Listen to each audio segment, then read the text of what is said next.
Bom dia. Sou Cindy Walker aqui do Rick Bonfim Ministries. Obrigado por estar conosco hoje.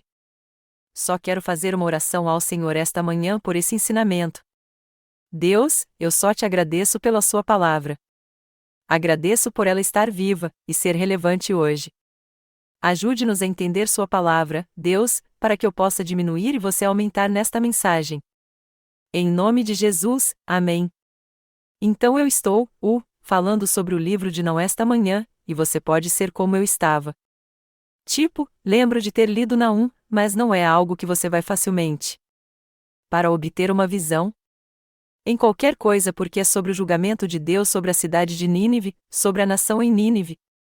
Então, depois que Jonas visitou Nínive e eles se arrependeram, essa área tem lutado por muito tempo. Quando Jonas os visitou, eles se ajoelharam, se arrependeram e voltaram aos caminhos de Deus, mas, com o tempo, eles retornaram à mesma violência, opressão, que havia feito o Império Assírio temido em todo o mundo antigo. O Império Assírio era enorme nessa época. Eles, usou muitas táticas diferentes, brutais, para ganhar terras e ganhar pessoas para impedir que as pessoas se levantem contra eles. Eles praticam execuções públicas de líderes conquistados, tortura ou mutilação de prisioneiros, exibindo corpos ou cabeças para intimidar seus inimigos. Eles, praticam deportações forçadas. Quando conquistavam uma terra, pegavam o povo e os separavam nos pontos mais distantes para que ele mantivesse diferentes bolsões de pessoas de onde eu mantinha diferentes bolsões de pessoas que se levantavam contra eles. Eles fizeram com que o povo conquistasse as terras que possuía, as nações fossem obrigadas a pagar grandes tributos aos reis sírios. Então eles lideraram e governaram por, tortura, medo, espalhando as pessoas para que não pudessem se unir contra uma ou se levantar contra líderes assírios. Uma delas era que os mantinham financeiramente dependentes. Assim, os reis assírios acreditam que seu poder os tornava invencíveis. É aqui que entramos nós. Isso te dá um pouco de história de Nínive. Depois que se arrependeram com a profecia de Jonas. Depois, eles lentamente voltaram aos seus hábitos, e foi pior do que nunca. Então o Senhor enviou outro profeta, e esse é Naum. Então vou ler os primeiros 6 versículos de Naum. Uma profecia sobre Nínive, o livro da visão de Naum, os Elquisitas, eu acho. O Senhor é um Deus ciumento e vingador. O Senhor se vinga e fica tomado pela ira. O Senhor se vinga de seus inimigos e despeja sua ira contra seus inimigos. O Senhor é lento para se irritar, mas grande em poder. O Senhor não deixará os culpados impunes. Seu caminho é no turbilhão e na tempestade, e as nuvens são poeira de seus pés. Ele repreende o mar e o seca. Para cima. Ele faz todos os rios secarem. Baixa e Carmelo murcham, e as flores do Líbano desaparecem. As montanhas tremem diante dele, e as colinas se dissolvem. A terra treme com sua presença. O mundo e todos que vivem nele. Quem suporta sua indignação? Quem suporta sua raiva feroz? Sua ira é derramada como fogo. As pedras estão despedaçadas diante dele. Isso é só o começo. E assim continua. Vou pular alguns versículos, e o versículo 10 diz: eles ficarão enredados entre espinhos e embriagados do vinho. Eles serão consumidos como barba por fazer seca. De ti, Nínive, veio alguém que trama o mal contra o Senhor e elabora planos malignos.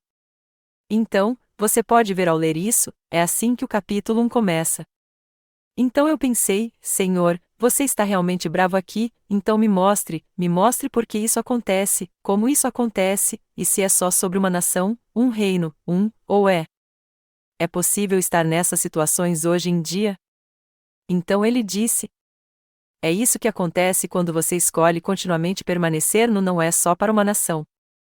Também é algo pessoal. Vemos 2 verdades: Deus primeiro, Deus é lento para se irritar. Ele lhe deu uma chance com ele voltou e até disse em Naum: sou lento para ficar com raiva. Me escute. E segundo, Deus não deixará os culpados impunes. Então Deus lhe dá tempo para se virar, mas o pecado persistente eventualmente traz consequências terríveis para Nínive. O pecado sempre endurece o coração. Nínive já se humilhou, mas com o tempo ficou ainda mais brutal e arrogante. Então, pecado persistente, o que ele faz? Ah, como eram os líderes em Nínive? O que aconteceu lá? Já vimos coisas na história como Hitler para mim. É aquele que mais lembro de Hitler. Assisti a muitos filmes sobre Segunda Guerra Mundial e, o que Hitler fez, e é assim que espero que os assírios tenham sido. Em Nínive e nas terras ao redor. Eles tinham uma mentalidade de que eles estavam certos. Todos os outros estavam errados, que eram poderosos, e fizeram o povo que governavam pequeno para que não pudessem se levantar contra eles. Então, o que aconteceu? O que aconteceu com os líderes? O que poderia acontecer conosco hoje na liderança? O que poderia acontecer com você em um casamento? Eu já vi pessoas ao longo da minha vida que escolhi permanecer no pecado. Eles disseram: eu não sou chamado a fazer essa prática. Vou ficar onde estou. Vou escolher onde estou, e vou ficar aqui porque tenho sucesso nisso. Eu tenho controle. Eu não preciso abrir mão do controle de nada, e eles querem continuar nesse pecado persistente. Então a consciência deles se embota porque, em vez de ouvir a voz de Deus, eles apenas se ouvem repetidas vezes. Tudo bem fazer isso. Todo mundo está fazendo isso. Tudo bem mentir. Tudo bem exagerar a verdade. Então, sua consciência fica embotada. Seu orgulho aumenta, e fica cada vez mais difícil se arrepender. Porque você não está ouvindo nada além dessa voz sua, do seu orgulho e da sua arrogância. E então a justificativa substitui a convicção.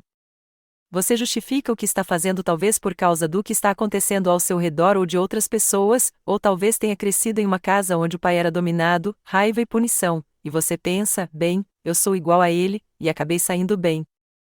Então estou bem com isso. Então, o que acontece ao lado opressor dessa história? Em Nínive, você tem o opressor, o assírio. Reis, e então aos oprimidos, que eram as pessoas que viviam em seu reino. Então vamos olhar do lado daquele que é oprimido. As pessoas pecam, o pecado das pessoas frequentemente se transforma em opressão relacional e espiritual, como controlar os outros, manipulação, orgulho, abuso de autoridade e arrogância espiritual. Desculpa. Esse ainda é o lado opressor. Mas Deus eventualmente enfrentará aquilo que nos recusamos a entregar. Vou repetir. Deus vai confrontar o que nos recusamos a entregar. Se a gente tem que fazer o que quiser e manter o nosso caminho, nós vamos nos confrontar. Um tema principal em Naum é que Deus se desmonta e se exalta contra ele. Há um colapso do orgulho. Exposição do pecado oculto. Perda de coisas em que confiávamos mais do que em Deus. O que poderia ser?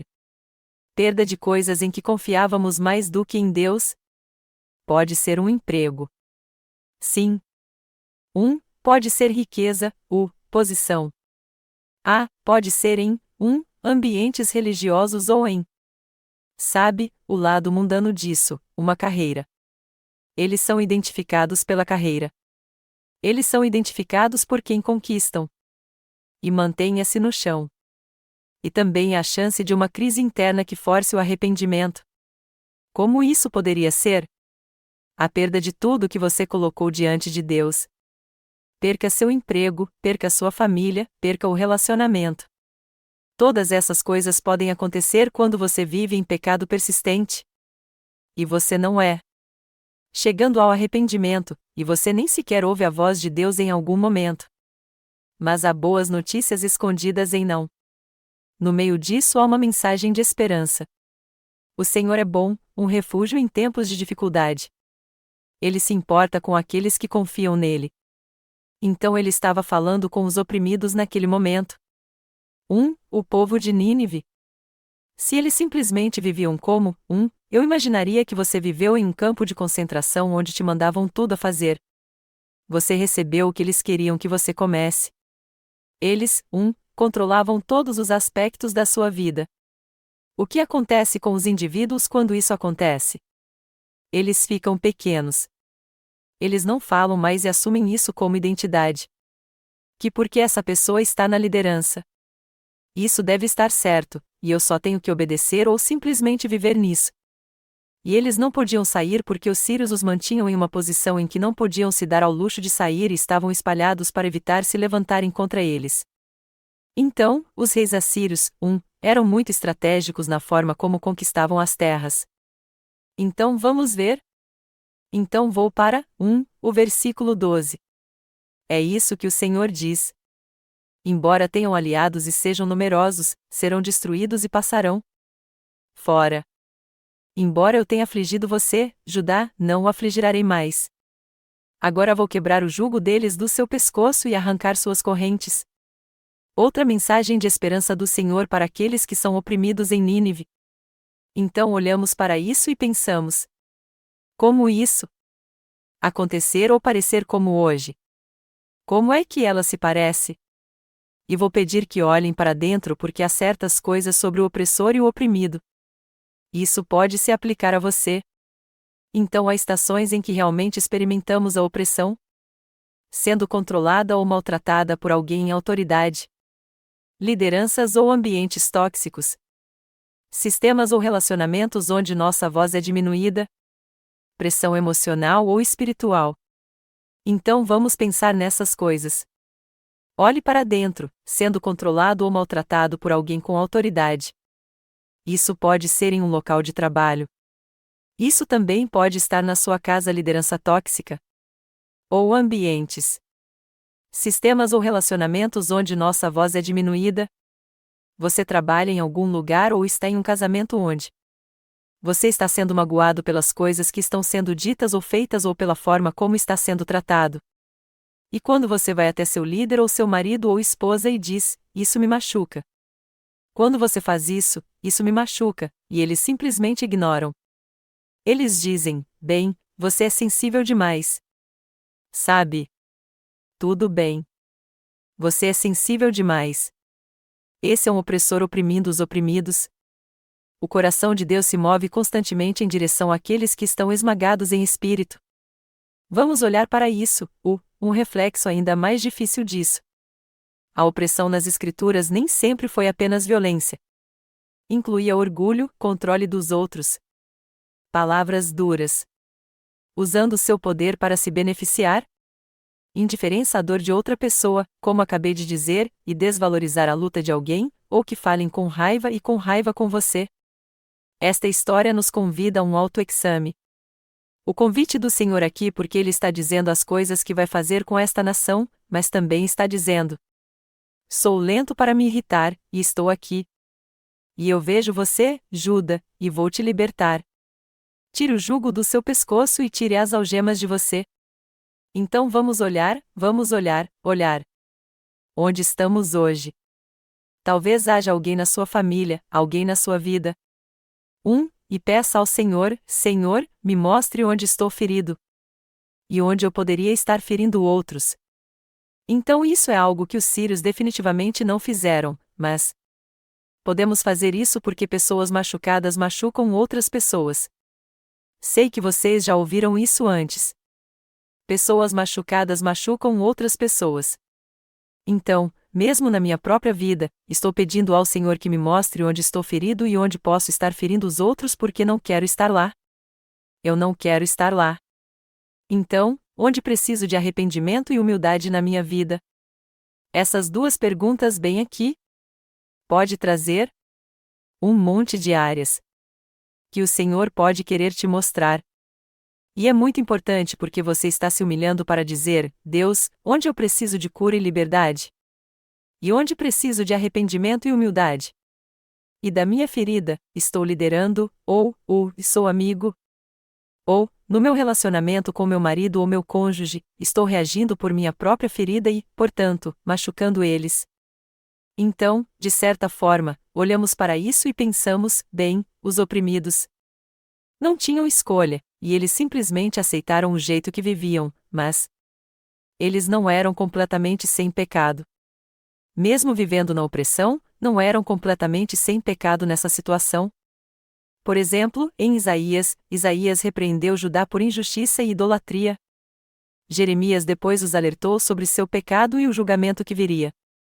Então, embora fossem politicamente oprimidos, não eram moralmente perfeitos.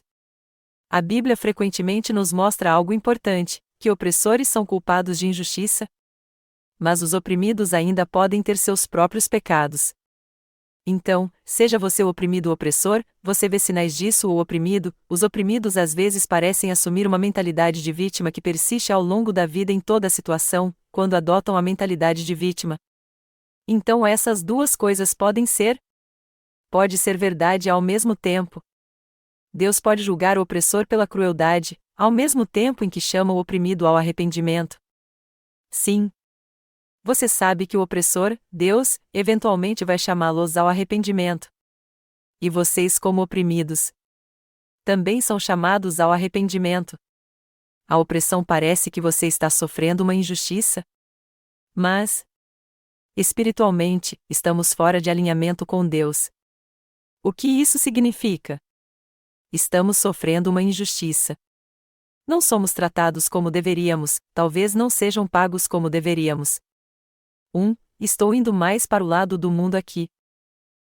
Talvez não amados pelos nossos maridos como a Bíblia diz que eles deveriam nos amar. Talvez a esposa seja controladora e o marido se sinta diminuído. Então todas essas coisas podem ser verdade, mas ainda estamos espiritualmente desalinhados com Deus. É por isso que, ao longo da Bíblia, Deus chama tanto as nações quanto os indivíduos ao arrependimento. Transformação geralmente acontece quando você toma consciência. Quando você toma consciência de. Por isso é importante olharmos para isso e dizermos, onde preciso de cura e liberdade, e onde preciso de arrependimento e humildade. É importante que nos tornemos conscientes de que lado estamos, e poderíamos estar dos dois lados em momentos diferentes da vida. Ver honestamente onde estamos, estar consciente, buscar o Senhor e ver honestamente onde estamos. E isso nem sempre é fácil. Seria difícil para alguém que está ganhando milhões de dólares em seus. Sabe, eles estão manipulando alguns contratos ou estão manipulando as circunstâncias ou estão, ameaçando, tomar algo e destruir, então eles têm que vender. Pode ser muitas coisas. Obviamente, eu nunca estive em grandes negócios, então só fui o trabalhador, mas já vi isso na TV. Então há momentos e cito. Deve ser verdade se eu vi na TV? Então, tenha paciência comigo. Ok? Vocês conseguem entender a essência disso, mesmo eu não entendendo muito bem como manipular e controlar negócios e esse tipo de coisa.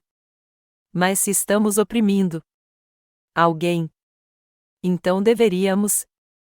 Vá ao arrependimento. Se estamos oprimindo alguém, arrependa-se. Se estamos sendo oprimidos, então precisamos buscar cura do Senhor. E às vezes limites. Limites é uma palavra por aqui que usamos há muito tempo. E existem limites porque muitas vezes, quando chegamos aqui, estamos deixando tudo para trás. Eu sei que a Kate tem. Eu sei que a Jéssica tem. E eles estão deixando tudo que você conhece para trás, e você vem aqui porque Deus te chamou. Mas, quando cheguei, tudo o que eu queria era correr de volta para casa. Corra de volta para casa. Corra de volta para casa. Lopes e cebolas. De volta à terra dos alhos porós e cebolas. Sim. Sim, ande. Então, quais limites eu tive que estabelecer? Tive que estabelecer limites para mim mesma de que não voltaria para o Tennessee toda vez que estivesse triste, algo desse errado ali, algo não deu certo, eu não fui aceita. Todas essas coisas, eu pensei, bem, não está indo certo aqui, e eu vou voltar porque é o que eu sei e é com o que me sinto confortável. Mas precisamos estabelecer limites não apenas contra um opressor, mas contra nós mesmos. Para que nós permaneçamos na vontade e no conhecimento de quem somos em Cristo. E não voltar ao que é confortável, não voltar ao que até o mundo diz que está tudo bem. Então pense nessas coisas. Continue olhando para dentro. Jesus descreve. Esse processo é se tornar dócil. pessoas com poder, mas que o usam com gentileza. Quem isso descreve? Jesus. Na cruz, Jesus estava com os oprimidos, os humilhados e os envergonhados. Mas ele também morreu pelo opressor, oferecendo perdão e transformação. Então, Jesus, para que saibamos que oramos por nossos inimigos.